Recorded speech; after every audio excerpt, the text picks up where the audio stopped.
because it becomes a little Jericho. It becomes devoted for destruction, or that person becomes devoted for destruction. Just like Jericho was, for having transgressed the covenant of the Lord and for having done an outrageous thing in Israel. And that's the plan. So Joshua rose early in the morning, and he brought Israel near tribe by tribe, and the tribe of Judah was taken. What does it mean, tribe of Judah? I've gotten this in the past. I don't know. I suspect that dice or something. I mean, there's something that's going on that it's sort of randomized, theoretically randomized, and it's like, oh, okay, Judah, you win. Or rather not, you lose, right?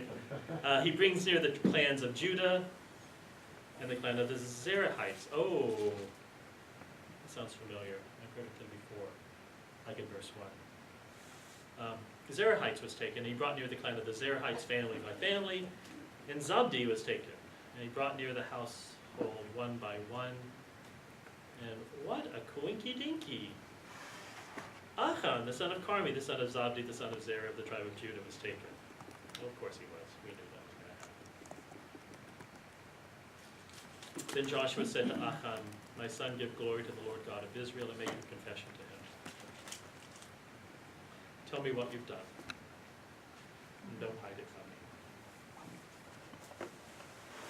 And Achan answered Joshua, it's true.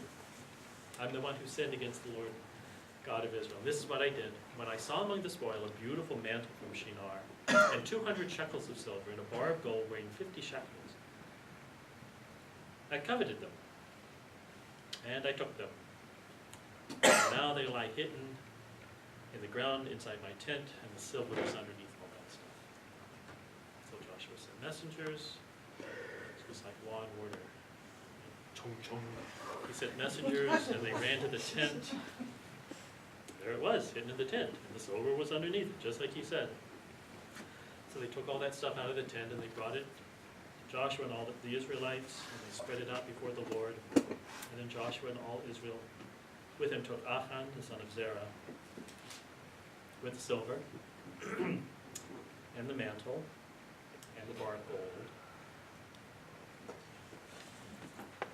with his sons, and his daughters, and his oxen, and his donkeys, and his sheep, and his tent, everything that he had. And they brought them up to the valley of Achor. And Joshua said, why did you bring trouble on us? The Lord is bringing trouble on you today. Because, of course, if you do good, you get good. And if you do bad, you get bad. And all Israel stoned him to death. And then they burned him with fire. And they cast stones on them. And they raised over him a great heap of stones that remains to this day. Supposedly, I guess you would go to see this stone, and whenever you see all those rocks, you think to yourself, I don't want to be like that. And then the Lord turned from his burning anger, and therefore that place today is called the Valley of Achor. And in chapter 18, they go up against Ai again, and they take it easily. Because, of course, if you just do what you're told, things go well. If you don't do what you're told, things don't go well. Again, it's not a complicated story. It's not a complicated theology.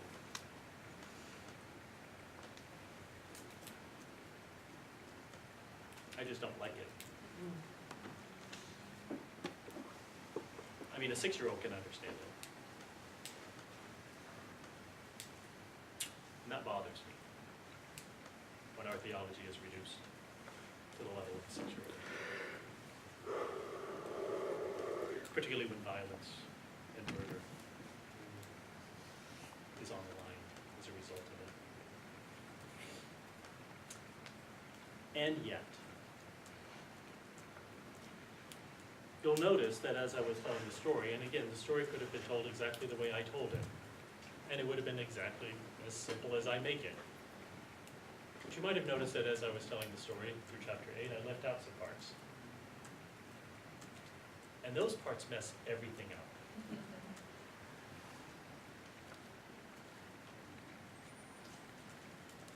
those parts, for me at least, show the, not simplicity, show the simple-mindedness of that way of thinking of what Deuteronomy is trying to do about and it starts way back there in chapter 2. Chapter 2. Right after the call of Joshua and right after Israel says, whatever you say, we're going to do. Whatever it is. This is the story. Joshua, the son of Nun, sent 2 men secretly from Shittim as spies. Yet again, sending spies. We already know what happens when they send spies. Things never work out as spies. As spies, saying, go and view out the land, especially Jericho. So they went. And they entered the house of a prostitute whose name was Rahab. And they spent the night there. And right now, you can tell that we're reading the story in English. Because if we were reading this story in Hebrew, you'd be rolling on the floor laughing. Because what's going to be going on in this story in Hebrew is that the story is going to be filled with double entendres. Do you know what double entendres are? Words that say one thing, but they mean something else. So I'll try to show you how the story reads. In C17. Go view the land, especially Jericho. And so they went, and they entered the house, you know what I mean, of a prostitute. That one you get. Whose name was Rahab, and they spent the night there.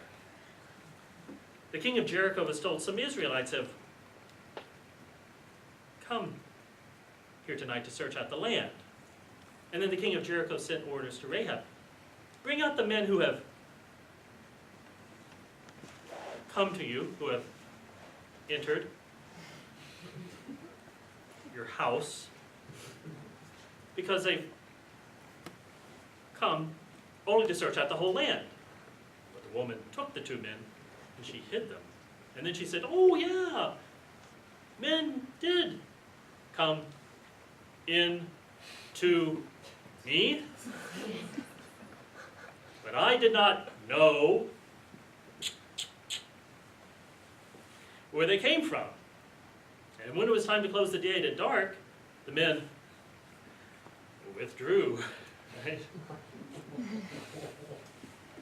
And where the men went, I don't know. Pursue them quickly, because you can overtake them. She had, however, brought them up to the roof and hidden them in the stalks of flax, which is a fertility symbol in the ancient world, that she had laid out on the roof. And so the men pursued them on the way as far as the Jordan, as far as the fords, and as soon as the pursuers had gone out, the gate was shut. Before they went to sleep, she came up to them on the roof, and she said to the men, and at this point, something remarkable happens. Because up to this point, I really do believe the story is told with a little wink in the eye and a little nudge, nudge. And at this point, the story totally changes. As soon as Rahab starts speaking, there's no double entendres, there's no sexual innuendos. She starts speaking, and the speech that she makes, in my ear at least, sounds remarkably familiar. Her phraseology, the way in which she phrases things, the way in which she puts things, sounds remarkably, remarkably, remarkably like Moses. At this point in the lecture, I always like to say, Moses is dead, but he's been reincarnated in the body of a Canaanite prostitute. But it really is true. It's really remarkable when she starts speaking. And this is what she says. I know that the Lord has given you the land, and the dread of you has fallen on us, and all the inhabitants of the land melt in fear before you, because we have heard how the Lord dried up the water of the Red Sea before you when you came out of Egypt, and what you did to the two kings of the Amorites who were beyond the Jordan, to Sihon and Og, whom you utterly destroyed. And as soon as we heard of it, our hearts melted, and there was no courage left in any of us because of you. The Lord your God is indeed God in heaven above and on earth below. And now, then, since I've dealt kindly with you, swear to me by the Lord that you will in turn deal kindly with my family. Give me a sign of good faith, that you'll spare my father and my mother, my brothers, my sisters, and all who belong to them, and therefore deliver our lives from death. And the men said to her, geez, I wish we could, but you know what? Deuteronomy says no. Deuteronomy says that whenever you're dealing with a city in the land, you wipe everything out. You don't spare anybody. If you happen to have lived over across the Jordan, then maybe we might have given you peace treaties or peace, offer of peace. But because you're in the land, sorry, you're dead. Oh, that's not what they say. What they say is, our life for yours. If you don't tell this business of ours, then we'll deal kindly and faithfully with you when the Lord gives us the land. I told you, anytime you send spies, it never works out. You see what they've just done? They've undermined the whole entry into the land. They've explicitly disobeyed what Deuteronomy clearly tells you to do when you enter the land. And therefore, if you don't do right, right? If you don't do right, if you do bad, this whole enterprise is sunk. Jericho's, I don't know, they're going to be marching around it all the day. Nothing's going to fall. I know what's going to happen. See, I don't because I just read it, and you do too because we just read it. But at this point in the story, I'm absolutely convinced. It's sunk. And then she let them down by a rope through the window because you see her house was, oh, look at there. Her house was on the outer side of the city wall. And she resided in the wall itself. Oh, what a quinky dinky. I didn't realize that. It's not my first rodeo. She's living inside one of the rooms of the wall, right? So there's her window, right? So she lets them down by a rope through the window because her house is right there on the wall. And she said to them, go toward the hill country so that the pursuers may not come upon you. Hide yourselves there 3 days until the pursuers have returned. Jericho's right about there, right?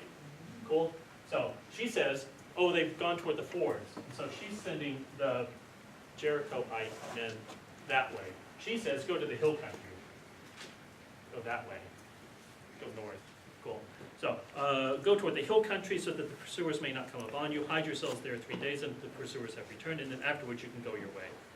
The men said to her, you know what? We're going to be released of this oath. See, it is actually an oath that they actually make to a Canaanite. Directly contrary to what Deuteronomy says you should do.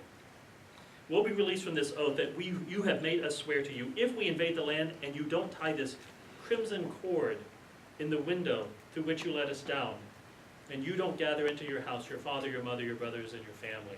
If any of you go out of the doors of your house into the street, they're going to be responsible for their own death, and we're going to be innocent. But if a hand is laid upon any who are in this house, we shall bear the responsibility for their own death. And if you tell this business of ours, then we'll be released from this oath that you made us swear to. She said, yep, in other words, that's the way it is going to be. And she sent them away, and they departed, and then she tied this crimson cord in the window. So there's a window that people go through. There's something red associated with it. And because of that redness that's associated with this thing, whoever is inside that house when destruction comes won't be killed. Sound familiar? What does it sound like? Passover, absolutely. You take the red, you put it on the lintel and on the doorposts, and when the destroyer comes, they're going to be saved. It's an interesting thing, isn't it? Here we have a Canaanite with a type of Passover. And the destroyer is Israel itself. And the people that are saved are Canaanites.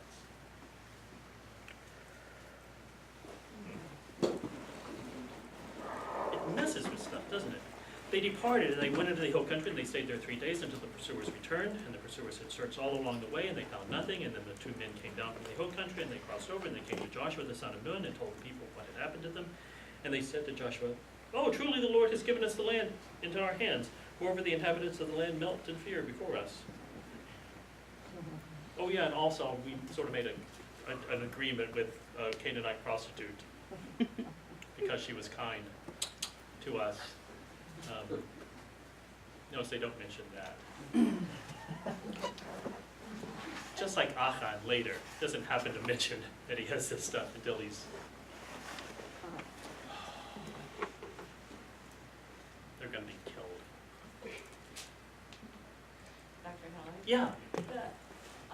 That, maybe it's my nurse background, I'm sorry, but that crimson cord has always reminded me of an umbilical cord. Oh, interesting.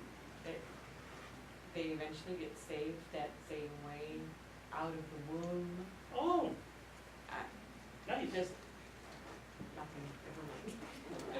I'm tired. Okay. Nice, nice. You could write a poem about that. Never mind. Yeah, I don't know. I don't know. I like your Passover better. Okay, good. Thank you. Excellent. Thank you.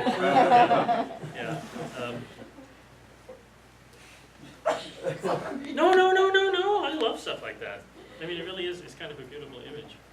Yeah. So, chapter 6. Command, march around. Once it's there, 6 days. Yada yada yada. Blah blah blah. 7th day, march around 7 times. Going to blah blah blah. At the end of the march around the 7 days.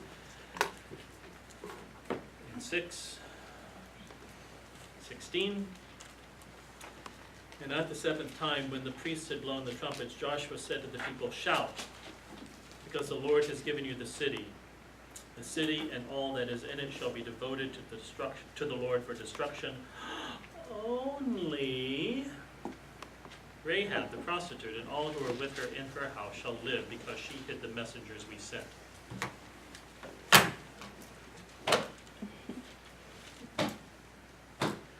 Do you even know Deuteronomy? Have you ever, taken Roy Heller's class?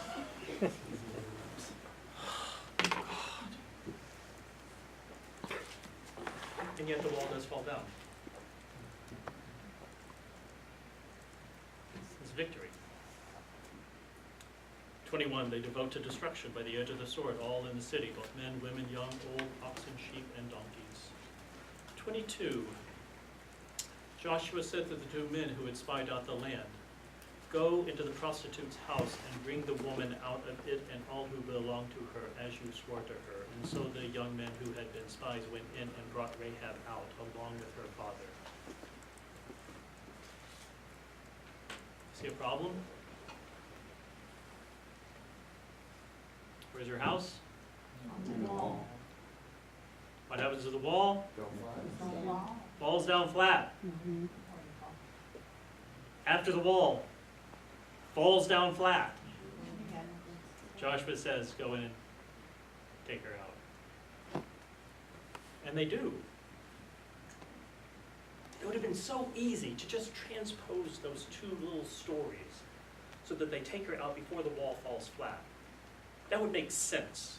But you see, the way they are now, it doesn't make any sense.